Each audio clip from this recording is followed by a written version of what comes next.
यह कोई साधारण सभा नहीं है। यह उन लोगों की कहानी है जिन्होंने आजादी से पहले भी लड़ाई लड़ी और आजादी के बाद भी सत्ता से सवाल पूछना नहीं छोड़ा।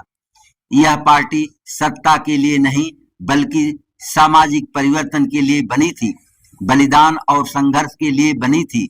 100 साल पहले जो लाल झंडा भारत में उठा था वह आज भी मजदूर, किसान और आम आदमी के हाथ में है और आज उसके संघर्ष और बलिदान के 100 साल के यादगार सफर का उत्सव मनाया जा रहा है।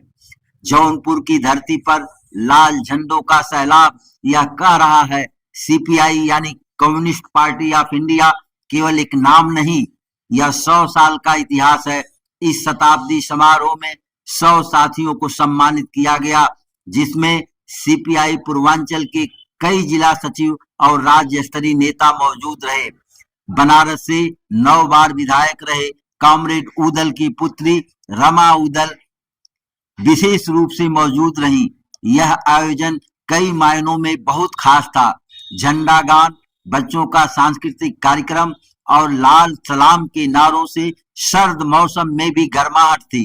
सीपीआई के जन संघर्षों और उसकी विचारधारा और वर्तमान समय में मजदूरों, किसानों, विद्यार्थियों, नौजवानों, महिलाओं, अल्पसंख्यकों, दलितों, पिछड़ों, आदिवासियों के मुद्दों पर खुलकर बात हुई। मुख्य वक्ता बीएचयू के पूर्व प्रोफेसर डॉक्टर आनंद दीपायन ने 100 साल के संघर्षों की यात्रा और आज के राजनीतिक हालात पर विस्तार से विचार रखे। साथी चैनल की इस वीडियो को लाइक, शेयर और सब्सक्राइब जरूर करें ताकि ऐसी ऐतिहासिक और जन आंदोलन से जुड़ी रिपोर्ट आपको मिलती रहे।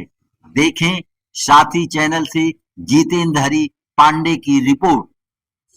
नफरत बोना शुरू किया जो कहीं से भी हिंदुस्तान की जो भौगोलिक पृष्ठभूमि है और जो सांस्कृतिक विरासत का जो इतिहास है उसमें इस बात की कोई गुंजाइश नहीं है कि हिंदू और मुसलमान एक दूसरे से नफरत करें। इसका कारण भी है कि अंग्रेजों ने जो उपनिवेशवाद फैलाया और मुसलमान भी बाहर से आए थे, अंग्रेज भी बाहर से आए थे, लेकिन मुगल देश बाहर आए यहाँ पर, लेकिन यहीं पर उन्होंने ताजमहल बनाया, यहीं पर उन्होंने किला बनाया, यहीं पर उन्होंने तमाम तरह के बनाया।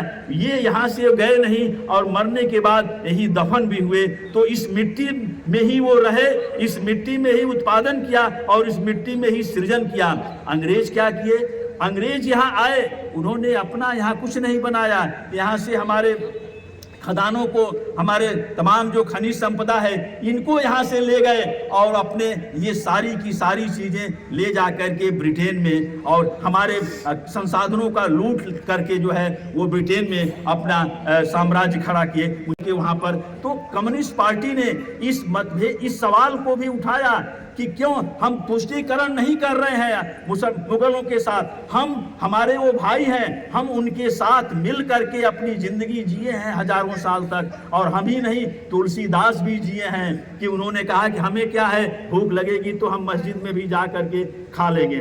तो सवाल ये है कि ये सारी विरासत कम्युनिस्ट पार्टी की विरासत है। इस विरासत को बचाने के लिए हमें क्या करना होगा? बस कम्युनिस्ट आंदोलन में 1933 से 1948 के बीच में वो बहुत अच्छी बहस है। अगर जो हमारे डिस्ट्रिक्ट कमेटी और हमारे साथी हैं उनको जरूर उस दस्तावेज को पढ़ना चाहिए या उस पर पुनर्पाठ होना चाहिए। उसमें 2-3 चीज की गई कही है। एक तो यूनिटी एंड स्ट्रगल जो जीआरबी दिमित्रो की थीसिस थी, जिसका मैंने थोड़ा सा जिक्र किया कि हमें यूनिटी और स्ट्रगल साथ रहना भी है और उनसे हमें संघर्ष भी करना है और नई राजनीति को आगे बढ़ाना है। अब इसमें देखिए हुआ क्या कि हम इन सारे सवालों से अपने को अलग हट गए। तमाम तरह के आइडेंटिटी पॉलिटिक्स आई, लेकिन आइडेंटिटी पॉलिटिक्स आए उससे हमें कोई एतराज नहीं, लेकिन जो नव उदारवाद की नीति है उस नव उदारवाद की नीति पर विपक्ष में जिनके साथ हम विपक्षी दल के रूप में जाते हैं, क्या उस नव उदारवाद की नीति पर भी उनका वही सवाल नहीं है?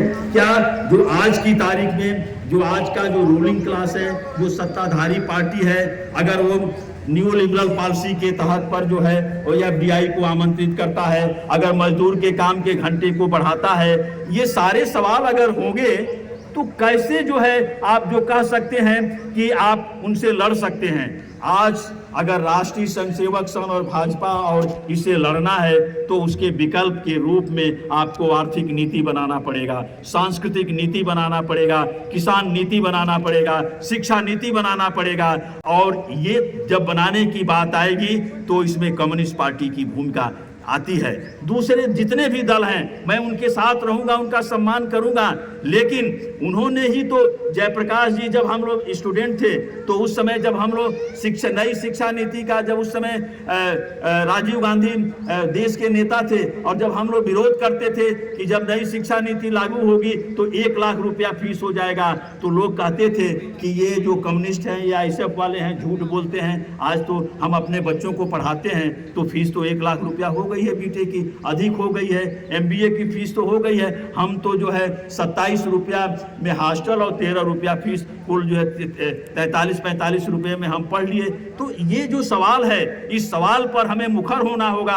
और को देख के इतना हर्ष हो रहा है कि मैंने इस झंडे को बचपन से देखा है और बचपन से मैंने सब कुछ देखा है। जमींदारी प्रथा की लड़ाई देखी है, गरीबों और मजदूरों की लड़ाई देखी है।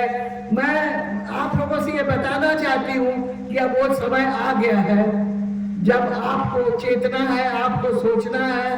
मैं बचपन में अपने पिताजी के साथ निकलती थी तो वो सारे समाज के लोगों को ये समझाते थे कि जिस दिन ये आरएसएस की सरकार, भाजपा की सरकार आएगी तो ये आपकी सारी जमीनें ले ली जाएगी, आप उस पे नौकर बनकर काम करेंगे।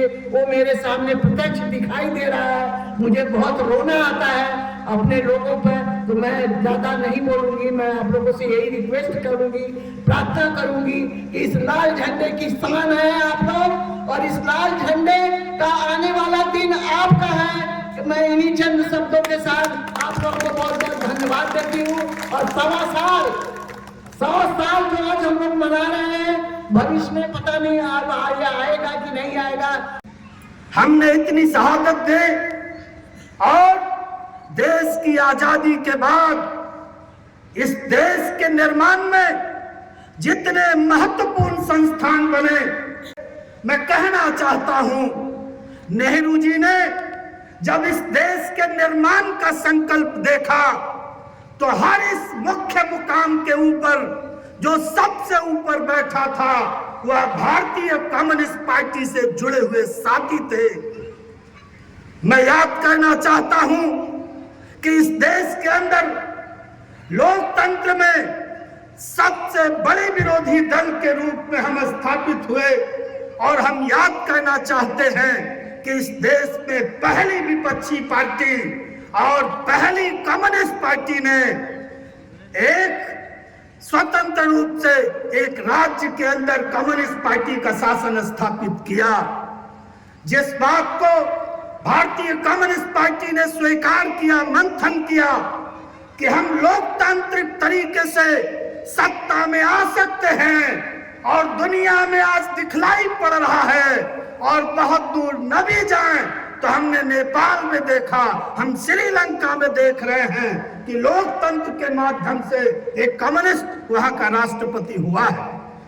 साथियों, हमारी इतनी लंबी तहरीक, इतनी फक्र करने लायक तहरीक और परंपरा, लेकिन हम समय के साथ साथ हमने हर तरह के शोषण का विरोध किया, व्यक्ति से व्यक्ति का शोषण का विरोध किया, पुरुष से महिला के शोषण का विरोध किया, पूंजीपति से मजदूर के शोषण का विरोध किया, एक वर्ग से दूसरे वर्ग के शोषण का विरोध किया और एक देश से दूसरे देश का शोषण का विरोध किया। और यही नारा साम्राज्यवाद के खिलाफ था हमारा कि किसी भी दुनिया के देश को यह हक नहीं है कि वो दूसरे दुनिया के देशों को अपने शोषण का शिकार बनाए, वहां राज करे, वहां की पूंजी को लौट करके अपनी पूंजी को वहां पर लूट करके वो अपने देश के अंदर ले जाए। और इसीलिए इस नारे से प्रभावित होकर के साम्राज्यवाद का जो नारा था, उसको जो उसके नाश होने का नारा था, उसको भारतीय कम्युनिस्ट पार्टी ने पूरे हिंदुस्तान में बुलंद किया। साथियों, इस देश में हम हर जगह रहे, हमने हर तरह के काम किए, लेकिन उसके पीछे कारण यह था कि हमारे जो साथी थे वो इस तरह के थे कि जिन्होंने बड़े बड़े खानदानों और परिवारों से निकल करके अपनी त्याग दिया, तपस्या की, हजारों हजार एकड़ जमीनें अपनी छोड़ दी।